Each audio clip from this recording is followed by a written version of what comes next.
श्री गणेशाय नमः। श्री सरस्वती माते नमः। श्रीमद्भागवत महापुराण की जय। जय जय श्री राधे श्याम। श्रीमद्भागवत महापुराण द्वितीय खंड द्वादश स्कंद 10वां अध्याय। मार्कंडेय जी को भगवान शंकर का वरदान। सूत जी कहते हैं, सौनकादि ऋषियों, मार्कंडेय मुनि ने इस प्रकार नारायण निर्मित योग माया वैभव का अनुभव किया। अब यह निश्चय करके कि इस माया से मुक्त होने के लिए मायापति भगवान की शरण ही एकमात्र उपाय है, उन्हीं की शरण में स्थित हो गए। मार्कंडेय जी ने मन ही मन कहा, प्रभु, आपकी माया वास्तव में प्रतीति मात्र होने पर भी सत्य ज्ञान के समान प्रकाशित होती है और बड़े बड़े विद्वान भी उसके खेलों में मोहित हो जाते हैं। आपके श्री चरण कमल ही शरणागतों को सब प्रकार से अभय दान करते हैं, इसलिए मैंने उन्हीं की शरण ग्रहण की है। सूत जी कहते हैं, मार्कंडेय जी इस प्रकार शरणागति की भावना में तन्मय हो रहे थे। उसी समय भगवान शंकर भगवती पार्वती जी के साथ नंदी पर सवार होकर आकाश मार्ग से विचरण करते हुए उधर आ निकले और मार्कंडेय जी को उसी अवस्था में देखा। उनके साथ बहुत से गण भी थे। जब भगवती पार्वती ने मार्कंडेय मुनि को ध्यान की अवस्था में देखा, तब उनका हृदय वात्सल्य स्नेह से उमड़ आया। उन्होंने शंकर जी से कहा, भगवान, तने के इस ब्राह्मण की ओर तो देखिए। जैसे तूफान शांत हो जाने पर समुद्र की लहरें और मछलियां शांत हो जाती है और समुद्र धीर गंभीर हो जाता है, वैसे इस ब्राह्मण का शरीर, इंद्रिय और अंतःकरण शांत हो रहा है। समस्त सिद्धियों के दाता आप ही है, इसलिए कृपा करके आप इस ब्राह्मण की तपस्या का प्रत्यक्ष फल दीजिए।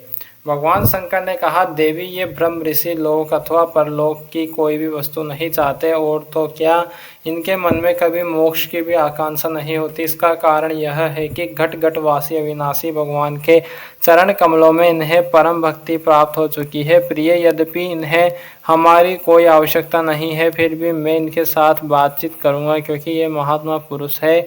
जीव मात्र के लिए सबसे बड़े लाभ की बात यही है कि संत पुरुषों का समागम प्राप्त हो।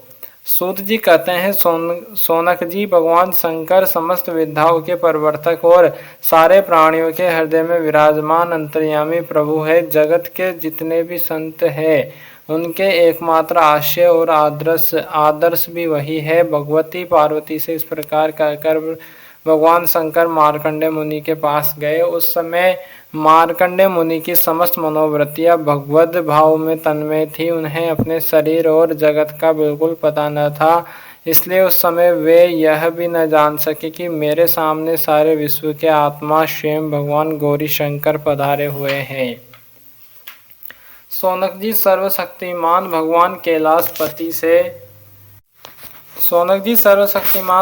कैलाशपति से यह बात छिपी न रही कि मार्कंडेय मुनि इस समय किस अवस्था में है। इसलिए जैसे वायु आकाश के स्थान में अनायास ही प्रवेश कर जाती है, वैसे ही वे अपनी योग माया से मार्कंडेय मुनि के हृदयाकाश में प्रवेश कर गए। मार्कंडेय मुनि ने देखा कि उनके हृदय में तो भगवान शंकर के दर्शन हो रहे हैं। शंकर जी के सिर पर बिजली के समान चमकीली पीली पीली जटाएं शोभायमान हो रही है। 3 नेत्र है और 10 भुजाएं। लंबा तगड़ा शरीर उदयकालीन सूर्य के समान तेजस्वी है। शरीर पर बागंबर धारण किए हुए हैं और हाथों में शूल, खटवांग, ढाल, रुद्राक्ष माला, डमरू, खप्पर, तलवार और धनुष लिए हैं।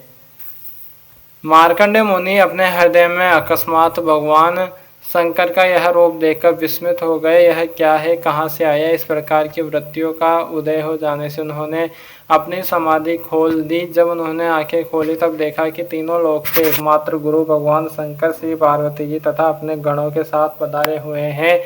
उन्होंने उनके चरणों में माथा टेककर प्रणाम किया। तदंतर मार्कंडेय मुनि ने स्वागत आसन, पाद, अर्घ्य, गंध, पुष्पमाला, धूप और दीप आदि उपचारों से भगवान शंकर, भगवती पार्वती और उनके गणों की पूजा की। इसके पश्चात मार्कंडेय मुनि ने उनसे कहने लगे, सर्वव्यापक और सर्वशक्तिमान प्रभु, आप अपनी आत्मानुभूति और महिमा से ही पूर्ण काम है। आपकी शांति और सुख से ही सारे जगत में सुख शांति का विस्तार हो रहा है। इसी अवस्था में मैं आपकी क्या सेवा करूं। मैं आपके त्रिगुणातीत सदाशिव स्वरूप को और सत्वगुण से युक्त शांत स्वरूप को नमस्कार करता हूँ। मैं आपके रजोगुण युक्त सर्व परिवर्तक स्वरूप एवं तमोगुण युक्त अघोर स्वरूप को नमस्कार करता हूँ।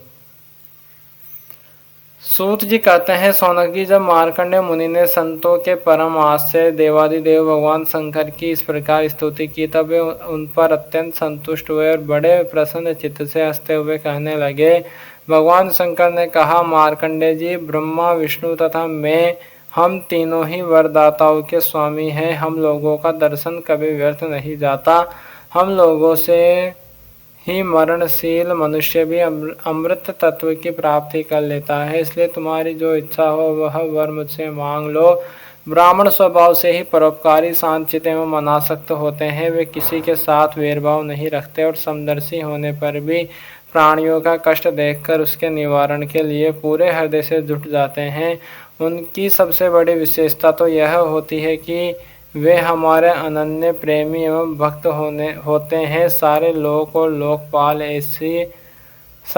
लोकपाल ऐसे ब्राह्मणों की वंदना, पूजा और उपासना किया करते हैं। केवल वे ही क्यों, मैं, भगवान ब्रह्मा तथा स्वयं साक्षात ईश्वर विष्णु भी उनकी सेवा में संलग्न रहते हैं।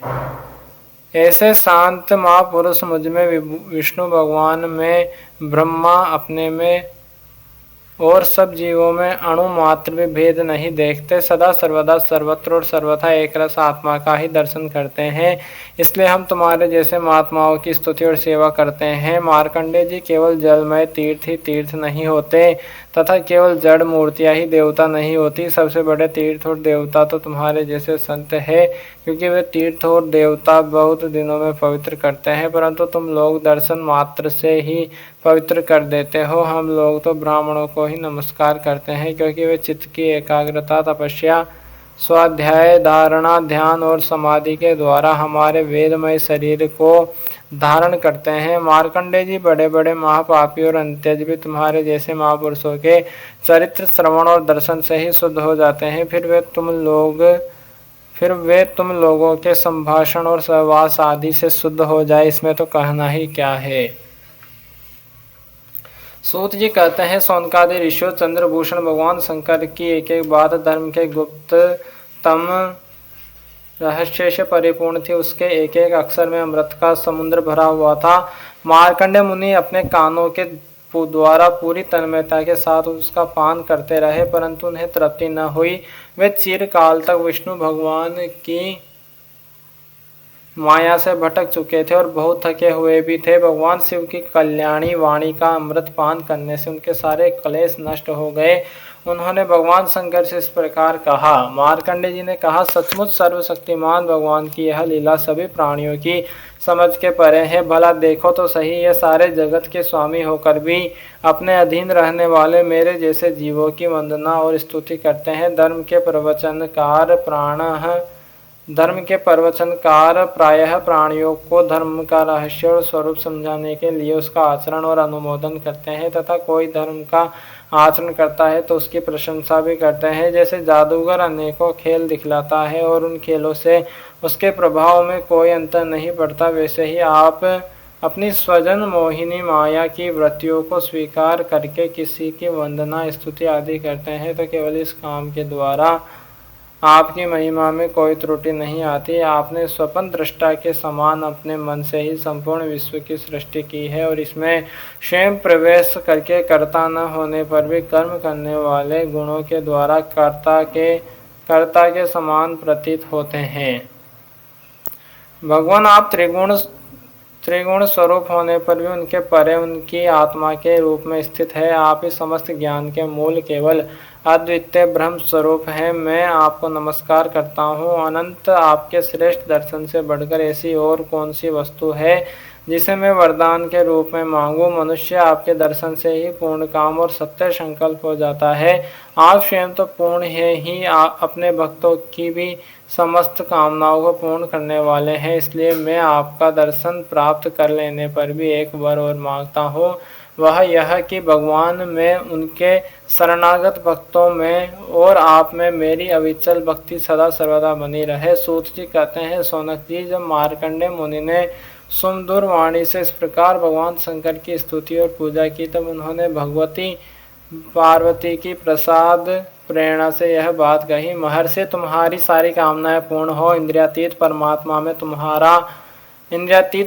में तुम्हारी अनन्य भक्ति सदा सर्वदा बनी रहे, कल्प पर्यंत तुम्हारा पवित्र यश फैले और तुम अजर एवं अमर हो जाओ। ब्राह्मण, तुम्हारा ब्रह्म तेज तो सर्वदा अक्षुण्ण रहेगा ही।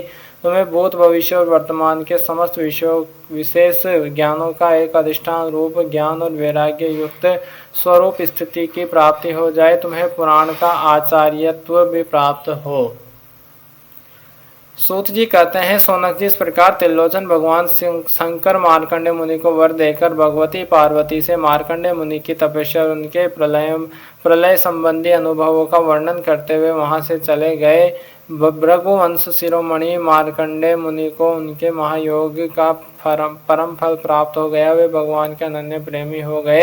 अब भी वे भक्ति भाव भरित हृदय से पृथ्वी पर विचरण किया करते हैं। परम ज्ञान संपन्न मार्कंडेय मुनि ने भगवान की योग माया से जिस अद्भुत लीला का अनुभव किया था, वह मैंने आप लोगों को सुना दिया। सौनक जी, यह जो मार्कंडेय जी ने अनेक कल्पों का सृष्टि प्रलयों का अनुभव किया, वह भगवान की माया ही वैभव था, तात्कालिक था और उन्हीं के लिए था, सर्वसाधारण के लिए नहीं। कोई इस माया की रचना को न जानकर अनादि काल से बार बार होने वाले सृष्टि प्रलय ही इसको भी बतलाते हैं। इसलिए आपको यह शंका नहीं करनी चाहिए कि इसी कल्प के हमारे पूर्वज मार्कंडेय जी की आयु इतनी लंबी कैसे हो गई।